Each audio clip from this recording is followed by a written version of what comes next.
پروردگار عالم نے اسلام کے ایک عظیم رکن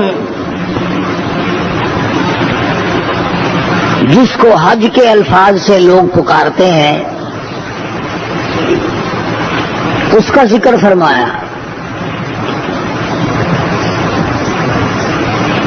یہ ایک عشق والی چیز ہے، فریفتہ ہونے والی بات ہے۔ دوستو آج پھر آپ کی خدمت میں بیان لے کر آئے حضرت مولانا قاری حنیف صاحب رحمۃ اللہ علیہ کا، جس کا عنوان ہے حج کی شروعات کیسے ہوئی، سب سے پہلے حج کس نے کیا۔ بہت ہی اچھا بیان ہے، آئیے حضرات ہم سب مل کر سے سنتے ہیں۔ جب تک دماغ میں یہ بات نہ آئے کہ میں تو کسی کے در پہ پڑھ کے مرنا چاہتا ہوں، حدیث پاک میں آتا ہے، فرمایا مدنی کریم صلی اللہ علیہ وسلم نے جب دربار الہی کی زیارت کی نیت سے آدمی گھر سے نکلتا ہے، حق سبحانہ و تعالی و تقدس نے فرمایا اپنے گھر سے نکلتے ہی وہ میرا مہمان بن جاتا ہے، میں خدا اس کا میزبان ہوتا ہوں۔ یوں فرمایا مدنی کریم صلی اللہ علیہ وسلم نے کہ اگر آدمی گھر سے نکلنے کے بعد سفر حج میں فوت ہو جائے تو پروردگار عالم کی طرف سے ایک فرشتہ مقرر کیا جاتا ہے جو اس کی طرف سے حج کے تمام ارکان ادا کرتا ہے۔ آدمی کی کہاں مجال ہے، کہاں جرت ہے کہ اس قسم کے ارکان ادا کرے جو فرشتہ کر سکتا ہے۔ فرشتے کو پیشاب کی حاجت نہیں، پخانے کی حاجت نہیں، نیند کا غلبہ نہیں، بھوک نہیں، وہ تو ہر وقت سراپا عبادت میں رہتے ہیں۔ کتنا بڑا انعام ہے کہ اگر تو نکلنے کے بعد ارادہ تیرا میرے دربار کا ہو، میرے گھر کی زیارت کا ہو، طواف کا ہو، عشق لے کر کے نکلا ہو، اگر تو موت کے لقمے میں چلا گیا تو تیری طرف سے میں ایک فرشتہ کھڑا کر کے سارے ارکان ادا کراؤں گا۔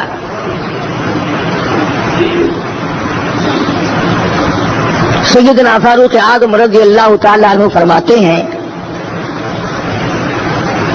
کہ ایک قوم کو دیکھا جو بیت اللہ کا طواف کر رہی تھی، تو ان سے پوچھا تم کہاں سے آئے؟ کہ یمن سے۔ تمہاری غرض کیا ہے؟ کہ صرف حج، کوئی کاروبار تو نہیں؟ کہا نہیں۔ تو فاروق اعظم رضی اللہ تعالیٰ عنہ فرماتے ہیں کہ پھر میں نے ان کو یہ حدیث شریف سنائی کہ حضور صلی اللہ علیہ وسلم نے کہا کہ جس نے اخلاص کے ساتھ اللہ کے گھر کا طواف کیا، اللہ پاک کے نبی نے فرمایا کہ پھر اس کے لیے جنت کے سوا اور کوئی بدلہ نہیں۔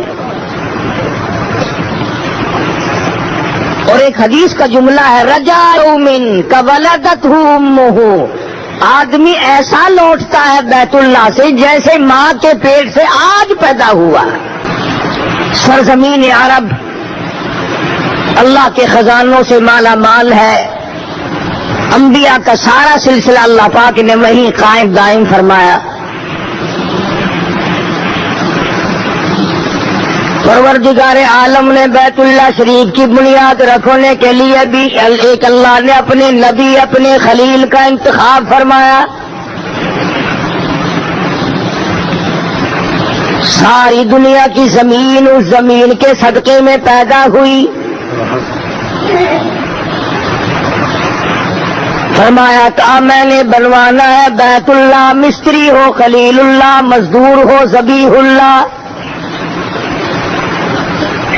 سیدنا ابراہیم علیہ الصلوۃ والسلام نے بیت اللہ کی تعمیر کی۔ اپنا بچپن بڑا عجیب و غریب اندازے سے بھگتایا حضرت ابراہیم علیہ الصلوۃ والسلام نے۔ پیدا ہوئے تو شرک کی لعنت میں گرفتار لوگوں سے ٹکر ہو گئی۔ باپ بت گھر نہیں، بت پرست نہیں، بلکہ بت گھر ہے، بت بنا کر کے بیچتا ہے۔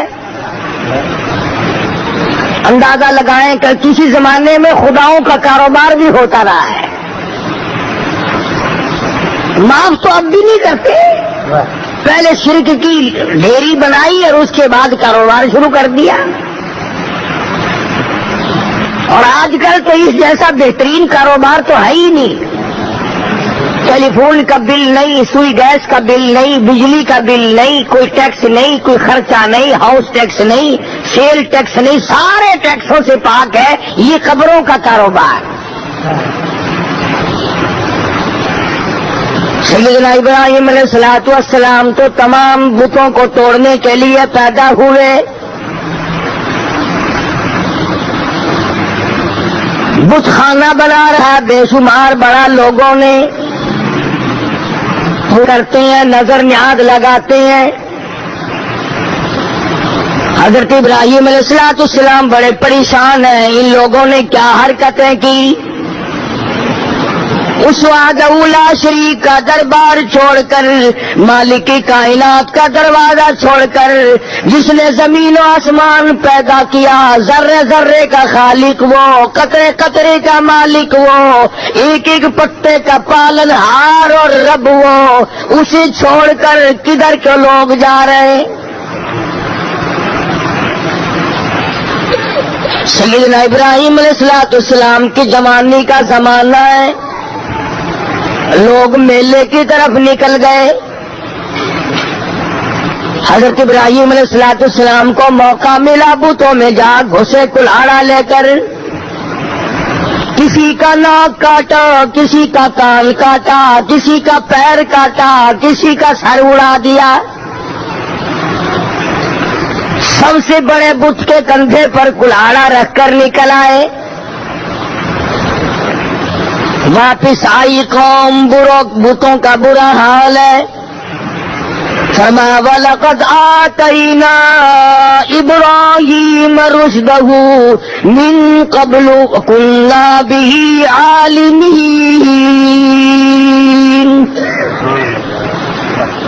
ہم نے ابراہیم علیہ السلام کو ہدایت عطا کی تھی، رشد عطا کی تھی، صراط مستقیم ان کو سمجھایا اور سجھایا تھا. إِذْ قَالَ لِأَبِيهِ وَقَوْمِهِ التَّمَاثِيلُ الَّتِي أَنْتُمْ عَاكِفُونَ. بڑے بڑے بت منایا کرتے تھے، بڑے بڑے چیخنے، بڑے بڑے اعلیٰ درجے کے خوبصورت تراش تراش کر چھل کر کے بت بنا کر خدا کا نام دیا کرتے تھے. بڑا عجیب زمانہ ہے. ابراہیم علیہ السلام کے زمانے کے لوگ اگر پتھروں کی تراش کر خدا بنائیں تو کافر. آج مسلمان اعلیٰ درجے کی قبر بنا کر سجدے کیا کرے، طواف کیا کرے، رات دن چاٹا کرے، اسلام میں کوئی فرق نہیں آتا.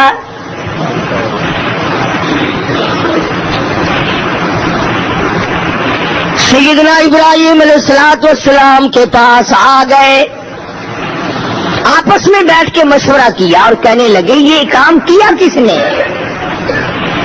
ہمارے خداؤں کی توہین کر دی، بے ادبی کر دی، بے آبروئی کر دی. آپس میں کہنے لگے اور کوئی نہیں کر سکتا. ایک نوجوان قالوا سمعنا فتى يذكرهم يقال له ابراہیم. ایک نوجوان ہے، وہ ان کی برائی کیا کرتا ہے، وہ ان کو برا کہا کرتا ہے، اس کے سوا یہ کام اور کوئی نہیں کر سکتا. ساری قوم اکٹھی ہو کر کے آ گئی. قالوا أأنت فعلت هذا بآلهتنا يا إبراهيم.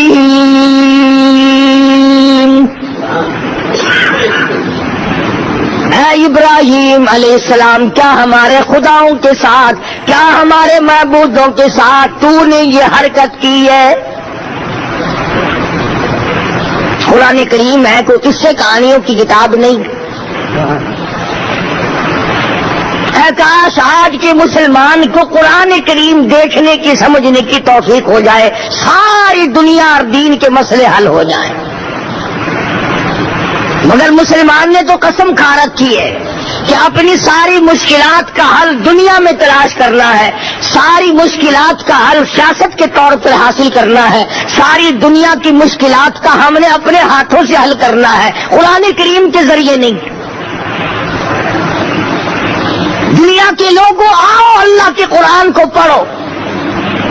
صحابہ کرام رضوان اللہ تعالی علیہ مجمعین کی جماعت نے کابل سے لے کر طرابلس تک سارا افریقہ، جنوبی ایشیا، مشرق بعید، مشرق قریب، مشرق وسطی اور بر صغیر، تمام کے تمام اقوام عالم سے خداوند کریم کی توحید کا لوہا منوایا تھا۔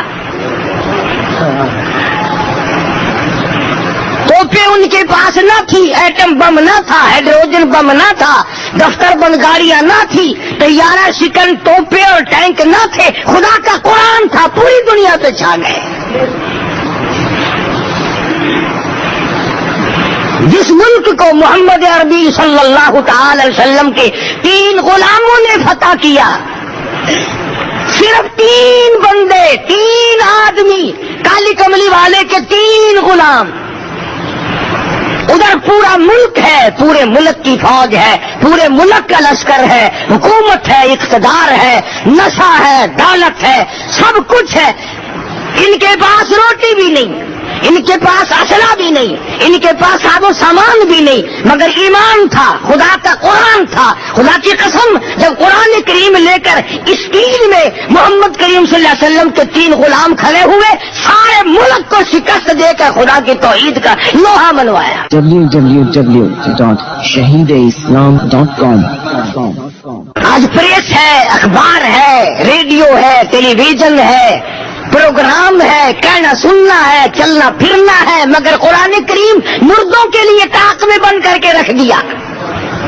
میں کہتا ہوں تمہیں مرے ہوا کو بھی کوئی قرآن پڑھنے والا نہ ملے گا۔ جب سارے چھوڑ دو گے، باپ مرے گا تیرا، قرآن دوسرا کیوں پڑھے گا کوئی؟ کچھ کیوں پھاڑ کھا کسی نے؟ تو ایسی صورت میں مسلمان جب تک اللہ کے قرآن کو اپنے پاس رکھتا ہے تو تائید عزتی اس کی شامل حال رہتی ہے، اور جب وہ قرآن کریم کو ٹھکرا دیتا ہے، چھوڑ دیتا ہے، تو بات ختم ہو جاتی ہے۔ سیدنا ابراہیم علیہ الصلوۃ والسلام کی ایک ذات، آج ہم تو کہہ دیتے ہیں کہ ہم تو تھوڑے ہیں، ہم تو اکیلے ہیں، کیا کریں؟ خلیل اللہ کی ایک ذات ہے، اکیلے ہیں، ڈر نہیں، خوف نہیں، حزن نہیں، ملال نہیں، پریشانی نہیں، گھبراہٹ نہیں، راہ نکال دیا خداؤں کا۔ آ گئے وہ لوگ، آ کے کہنے لگے قالوا انت فعلت هذا بآلهتنا یا ابراہیم، اے ابراہیم علیہ السلام سچ بتا، یہ خداؤں کو لنگڑے للے کس نے بنایا؟ ان کے ناک کس نے کاٹے؟ کان کس نے کاٹے؟ قالوا سمعنا فتى يذكرهم يقال له ابراہیم۔ یہی ایک نوجوان ہے جس کا عقیدہ دوسرا معلوم ہوتا ہے، جس کا نظریہ دوسرا معلوم ہوتا ہے، جس کے حالات کچھ الگ تھلگ معلوم ہوتے ہیں، یہی وہ ہو سکتا ہے۔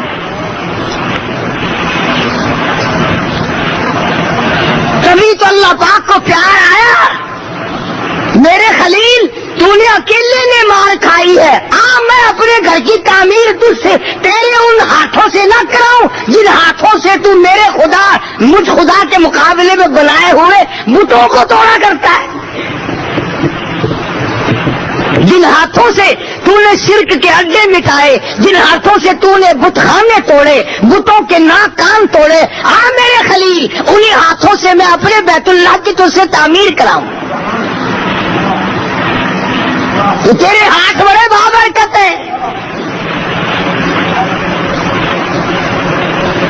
سیدنا ابراہیم علیہ الصلوۃ والسلام فرمانے لگے مجھے کیا کہتے ہو؟ جاؤ اپنے حاجت رواؤں سے پوچھو، مشکل کشاؤں سے پوچھو، جس کی ٹانگ کٹی اس سے پوچھو کس نے کاٹی،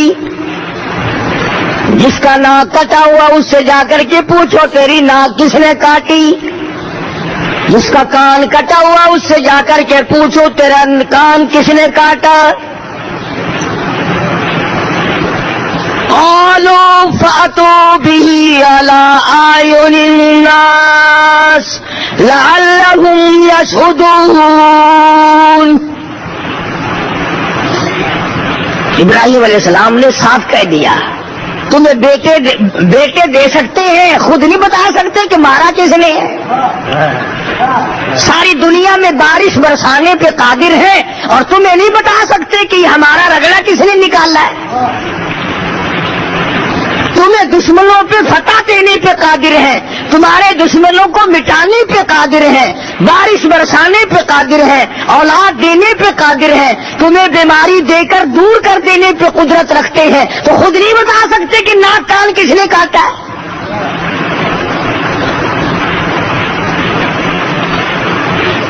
کہنے لگے ابراہیم کیسی باتیں کرتا ہے، یہ کوئی بولنا جانتے ہیں؟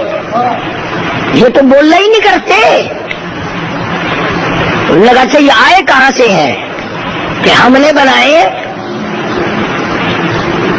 سینیوں سے، ہتھیاروں سے چھول کر تراش کر ہم نے بنائے۔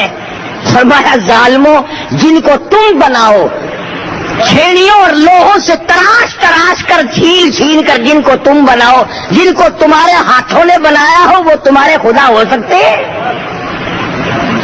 اور سمجھو اگر اس زمانے کے پتھروں کے بنے ہوئے خدا، ہاتھوں کے بنائے ہوئے خدا مشکل کشا نہیں ہو سکتے، تو آج کا کوئی ولی جس کو اپنے ہاتھوں سے قبر میں دفن کیا ہو وہ مشکل کشا کیسے ہو سکتا ہے؟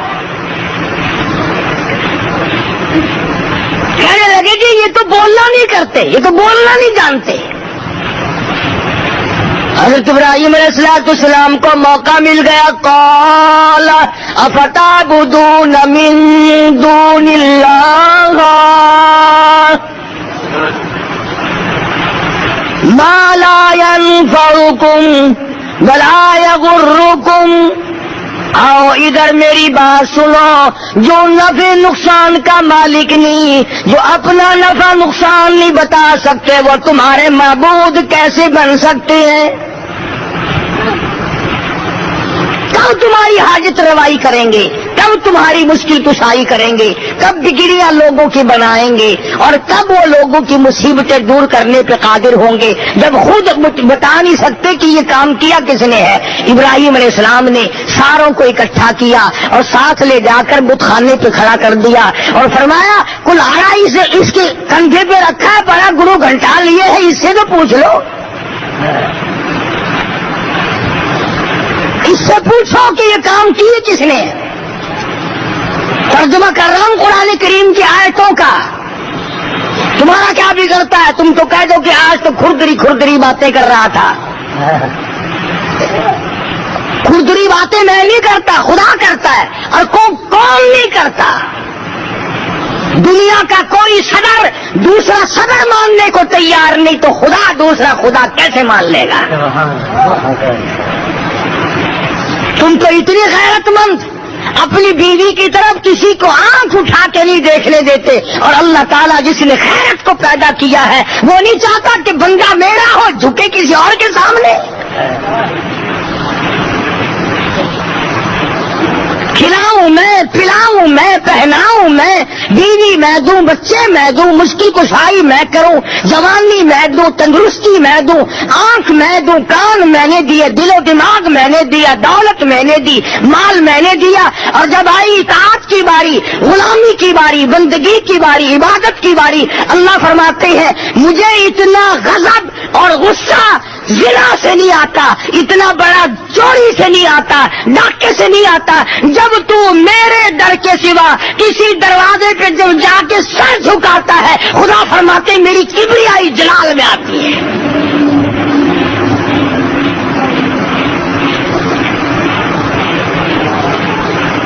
سارے فلسطین والے جل گئے، کہنے لگے قالوا حرقوا وانصروا آلہتکم ان کنتم فاعلین، آؤ اپنے خداؤں کی امداد کرو، پکڑو اس ابراہیم علیہ السلام کو، جلاؤ اسے پکڑ کر، وانصروا آلہتکم، آؤ اپنے معبودوں کی امداد کرو، ان کی خدمت کرو، ان کا تعامل کرو، ان کی حمایت کرو، وانصروا آلہتکم ان کنتم فاعلین، اگر تم کچھ کرنے والے ہو، اگر کچھ کر سکتے ہو، آؤ پھر پکڑو ابراہیم علیہ السلام کو اور چیخا میں پھینکو۔ چنانچہ نمرود نے انتظام کیا لمبا چوڑا، ہزاروں نے لاکھوں من لکڑ اور ایندھن جمع کیا اور آگ سلگائی، دہک اٹھی، کولے بن گئے، شعلے بن گئے، پنگوڑے میں حضرت ابراہیم علیہ السلام کو بٹھا کر عین درمیان میں پھینکا ہے۔ قربان جاؤں ابراہیم علیہ السلام کے ضمیر پہ، عقیدے پہ، نظریے پہ، ایمان پہ پنگھوڑا تیار ہے۔ ابراہیم علیہ السلام کو بٹھا رہے ہیں پکڑ کر، فرشتہ سامنے آتا ہے، سلام کرتا ہے اور کہنے لگا او ابراہیم مجھے حکم دے، میں بارش پہ مامور ہوں، اللہ کے حکم سے بارش برساتا ہوں، میں بارش برسا کر ساری آگ کو، آتش کو، بھاں کو بجھا دوں۔ حضرت ابراہیم علیہ السلام فرماتے ہیں او فرشتے کیا میری اس حالت کا میرے رب کو پتا ہے؟ جو حالت میری اس وقت بن رہی ہے میرے رب کو اس کا علم ہے، پتا ہے؟ فرشتے نے کہا ہاں پتا ہے۔ اللہ کے نبی نے جواب دے دیا بیچ میں سے ہٹ جاؤ، پھر رب جلیل جانے اور اس کا بندہ خلیل جانے، جو وہ چاہے گا میں تو اس پہ راضی ہوں جو میرے رب کو منظور ہو۔ ہوا پہ جو فرشتہ مامور تھا وہ آیا تو میں ہوا ایسی چلاؤں یہ ساری آگ ہوا میں اڑ جائے گی؟ فرمایا نہیں، کیوں؟ جس طرح میرے رب کو منظور ہوگا وہی ہوگا۔ چنانچہ حضرت ابراہیم علیہ السلام کو چیخا میں پھینک دیا گیا۔ اللہ تبارک و تعالیٰ کی تو آگ بھی مخلوق ہے، ارے آگ ٹھنڈی ہو گئی، اللہ کے حکم سے آگ تو سرد پڑ گئی۔ اللہ کے قرآن میں اللہ کے ہزاروں حکم سن کر آپ آج تک ٹھنڈے نہیں پڑے۔ آگ کو شرم آئی جس کا مادہ ہی جلانا ہے کہ اللہ کے حکم کے سامنے میں اپنی جلانے والی طاقت کو کیسے بحال رکھوں؟ خدا کا حکم آیا ہے۔ آگ نے اپنی عادت والا کام چھوڑ دیا، جلانا چھوڑ دیا، ساڑنا چھوڑ دیا، ٹھنڈی ہو گئی، سلامتی کے ساتھ ٹھنڈی ہو گئی، ابراہیم علیہ السلام کے لیے گلزار بن گئی، باغ و بہار بن گئی۔ اللہ کے حکم کے سامنے آگ بدل گئی، ہم نہ بدلے،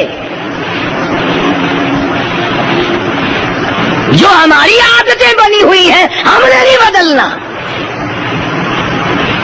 قرآن کے سامنے نہیں جھکنا، اللہ کے حکم کے سامنے نہیں اپنے آپ کو بدلنا۔ سیدنا ابراہیم علیہ السلام کی چیخا کے درمیان میں پڑے، آواز آتی ہے قل لا یا رکونی بردا وسلاما علی ابراہیم، اے آگ ٹھنڈی ہو جا، کے ساتھ میرے خلیل کے ساتھ ٹھنڈی ہو جا، تکلیف نہ ہو، اتنی ٹھنڈی بھی نہ بننا جس سے میرے خلیل اللہ کو تکلیف پہنچے۔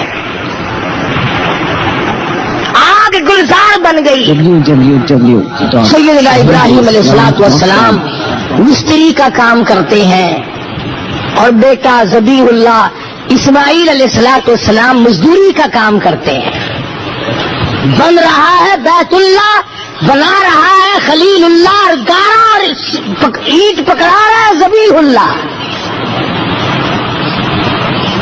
مستری بھی نبی, مزدوری کا کام کرنے والا بھی نبی. اللہ پاک کا گھر مکمل کر دیا. فرمایا ان اول بیت وضع للناس للذی ببکۃ مبارکا وہدی للعالمین. قرۂ ارض پہ سب سے پہلا گھر اللہ پاک جل شانہ نے سب سے پہلے اپنا گھر بنوایا. اور جب اس گھر کی تعمیر مکمل ہو گئی تو حضرت ابراہیم علیہ الصلوۃ والسلام نے اپنا خاندان بلایا. اسماعیل علیہ السلام کو بلایا, حضرت مائی ہاجرہ کو بلایا, حضرت مائی سارہ کو بلایا اور بلا کر دعا مانگی ہے. دعا مانگی ہے الہ العالمین. دعا ابراہیم علیہ السلام کی آمین ہے, حضرت اسماعیل علیہ السلام کی, حضرت ہاجرہ کی آمین ہے, حضرت مائی سارہ کی آمین آمین ہے. ابراہیم علیہ السلام نے دعا مانگی الہی جو اس کی طرف منہ کر کے عبادت کرے, جو اس کی زیارت کو آئے, جو اس گھر کا طواف کرے, بوڑھے آدمی, بوڑھی عمر کا, بڑی عمر کا آدمی, جو بھی حج کرنے آئے طواف کرے, الہ العالمین میں پیشگی دعا کرتا ہوں اس کے سارے گناہوں کو معاف فرما. حاجی حج کرنے آج چلا, 2000 لاکھوں برس پہلے ہو گئی. فرمایا بڑی عمر کا جو بھی آئے, طواف کے ارادے سے آئے, زیارت کے ارادے سے آئے, حرم محترم میں آئے, حج کا پروگرام بنا کر آئے, میں خلیل اللہ دعا کرتا ہوں الہی اس کے گناہوں کو معاف فرما. سارے خاندان نے آمین کہی. پھر حضرت اسماعیل علیہ الصلوۃ والسلام کو حکم دیا حضرت ابراہیم علیہ السلام نے کہ تم بھی دعا مانگو. حضرت اسماعیل علیہ الصلوۃ والسلام نے دعا مانگی الہی جو بھی اس گھر کی طرف منہ کر کے نماز ادا کرے, اس گھر کا طواف کرنے آئے, اس گھر کی زیارت کرے, اس کا احترام کرے, یا اللہ جو جوان آئے, جوان عمر کا آدمی جو بھی آئے, میں پیشگی دعا کرتا ہوں اس کے سارے گناہوں کو معاف فرما دے. دونوں باپ بیٹوں, پیغمبروں نے, نبیوں نے دعا کر دی. حضرت ہاجرہ کو حکم دیا حضرت ابراہیم علیہ الصلوۃ والسلام نے تو تم بھی دعا کرو. حضرت ہاجرہ نے جھولی پھیلا دی الہی جوان عمر کی جو عورت اس گھر کی زیارت کے لیے آئے, طواف کے لیے آئے, احترام کے لیے آئے, اس کے سارے گناہوں کو معاف فرما. حضرت ہاجرہ نے دعا کی آمین. ابراہیم علیہ السلام کی ہے آمین, حضرت اسماعیل علیہ السلام کی ہے, حضرت سارہ کی آمین ہے, حضرت ہاجرہ نے دعا فرمائی. اس کے بعد حضرت سارہ کی باری آئی دعا کرنے کی. دعا کرتی الہ العالمین جو بوڑھی عورت آئے, عمر رسیدہ عورت آئے اس گھر کی زیارت کے لیے, طواف کے لیے, اس کے سارے گناہ معاف فرما. پیغمبر کے پورے خاندان نے مل کر آنے والوں کے لیے دعائے مغفرت کی ہے. آج آدمی ذوق میں شوق میں چلتا ہے, نکلتا ہے, بال بچوں کو چھوڑ کر جاتا ہے, گھر بار کو چھوڑ کر نکل پڑتا ہے, دکان کی پرواہ نہیں, کاروبار کی پرواہ نہیں, ایک ذوق میں, ایک شوق میں, ایک مستانہ وار, ایک دیوانہ وار چلتا ہے. ہر میں محترم کا اس کا ارادہ ہے یہاں سے کراچی, کراچی سے جہاز پر سوار ہو کر جوں جوں سرزمین عرب قریب آتی جاتی ہے, محبوب کی محبت بڑھتی چلی جاتی ہے.